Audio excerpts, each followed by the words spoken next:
Hello viewers, this is Caesar with Small Engine Velocity coming at you with a kind of a motovlog slash complaint session. It has to do with the GY6 swap. Stay tuned. Let's go ahead and roll the intro first.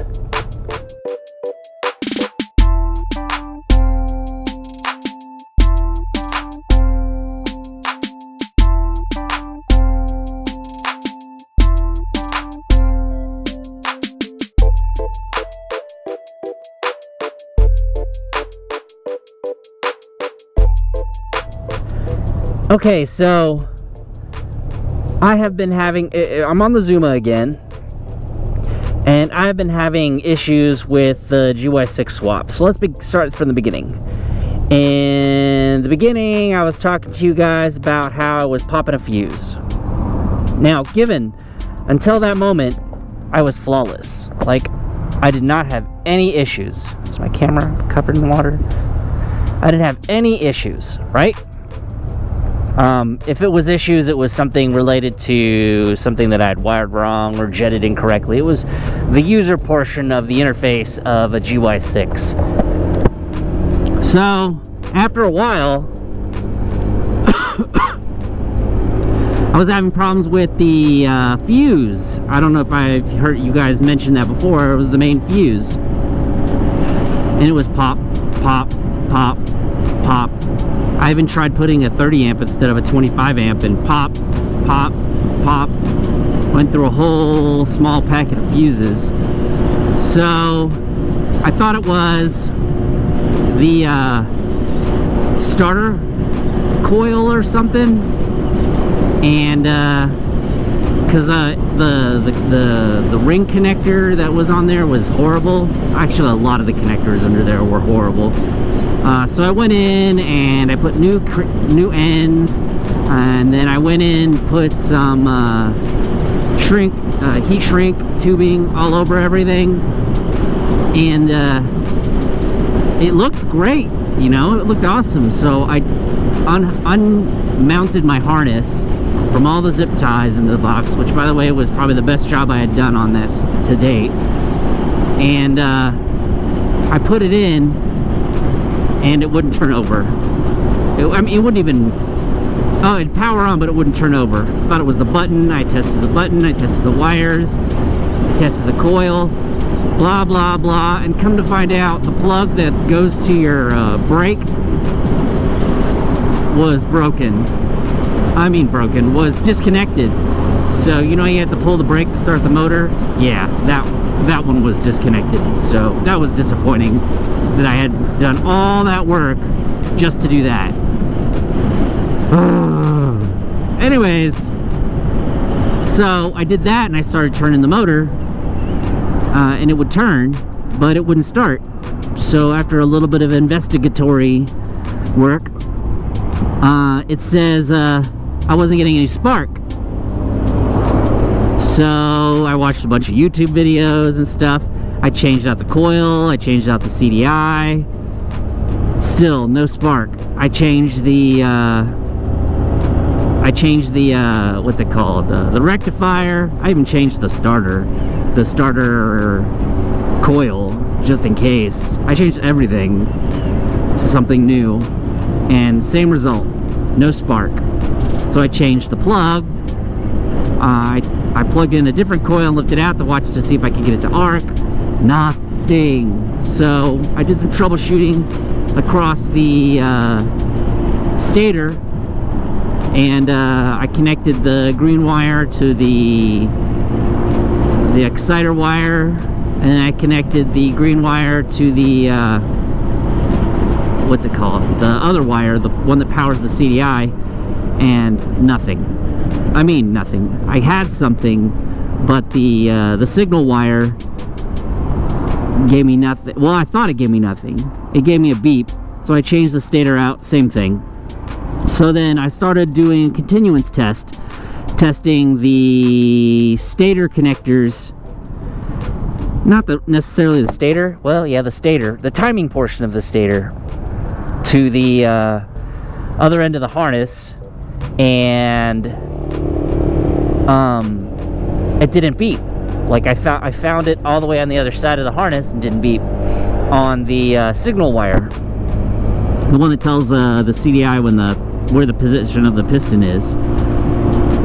And I was like, well, maybe it's just, you know, it's not. Maybe I'm wrong. Maybe it's not supposed to do that. I don't know. I was reaching for straws at this point. So I went to the other harness that's going to my brother's Ruckus, and I did a test, and I was getting continuance on everything that I touched.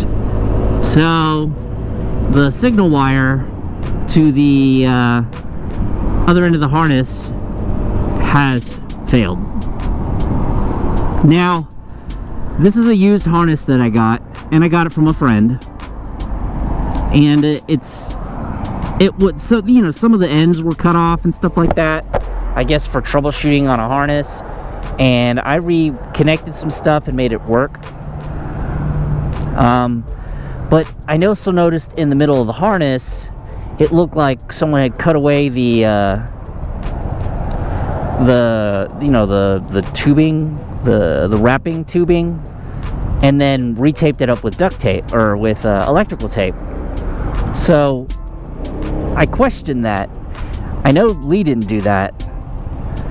It looks like it came from wherever they were made with the center part cut out. I'm not accusing anyone. I'm not saying that TRS or anybody else who sold this ATR harness was doctoring harnesses, but I looked on the new one, and the new one didn't have that cutout in the middle. So my assumption is that there is a break. Maybe the wire was rubbing something, or maybe it's just old, or during transportation, or whatever might have happened with this harness.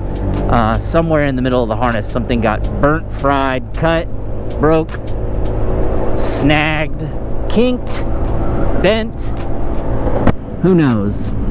So now I need another harness. And then I got this meat thing at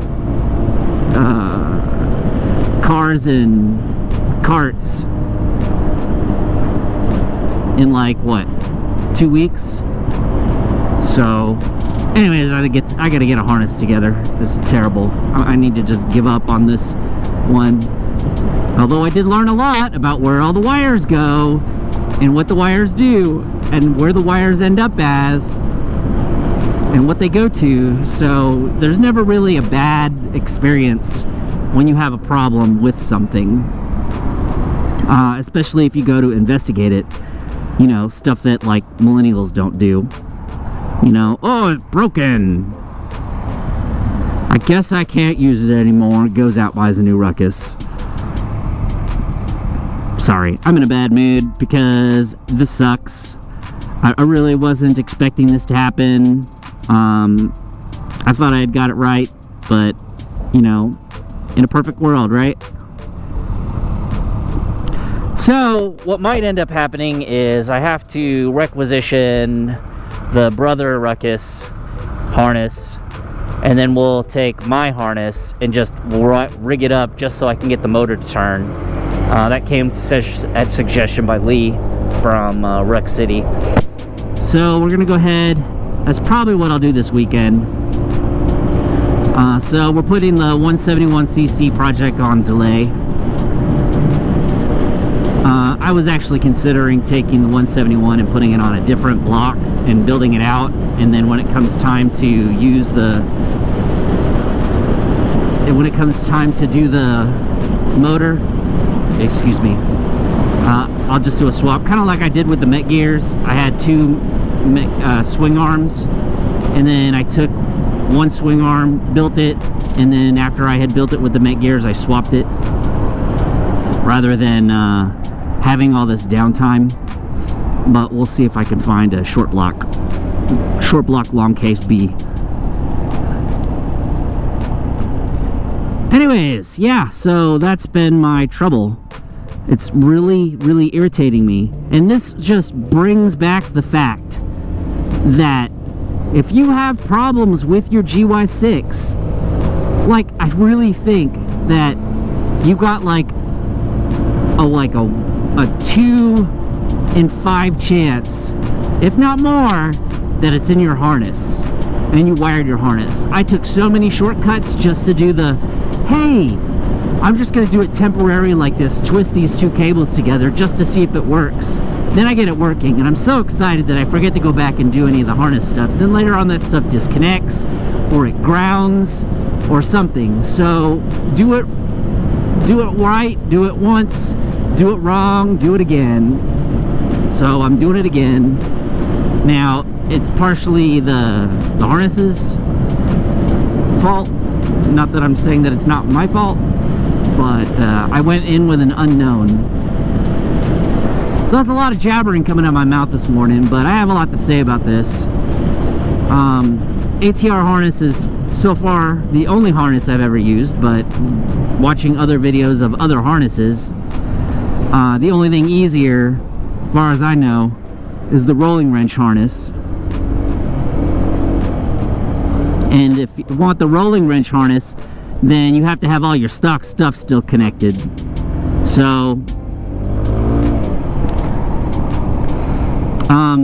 actually, if you have a stock Ruckus and you want to do a GUI 6 and you've done the rolling wrench harness, I'd really like to hear your experience about it, because it looked really cool, and I wish I had tried it, but I'm glad I didn't, because now I've learned a lot more about how this works. Hopefully one day I'll be able to build my own harness. Yeah, right. Build my own harness and still be able to sell it for like $150. Yeah. Anyways, thank you for listening to me cry and cry and cry into my pillow about my ATR harness woes and the reason why I'm not riding the Ruckus. Horrible weather all week anyway, so the Zuma right now is the best option to ride to work, because one, it has full fenders in the back so it doesn't splash me, it has leg coverage, it has like semi-grippy rain tire-y things. Rain tires. Inside joke. If you get it, make a comment below. Anyways, thank you for watching. Don't forget to like and subscribe, and I will see you in the next video.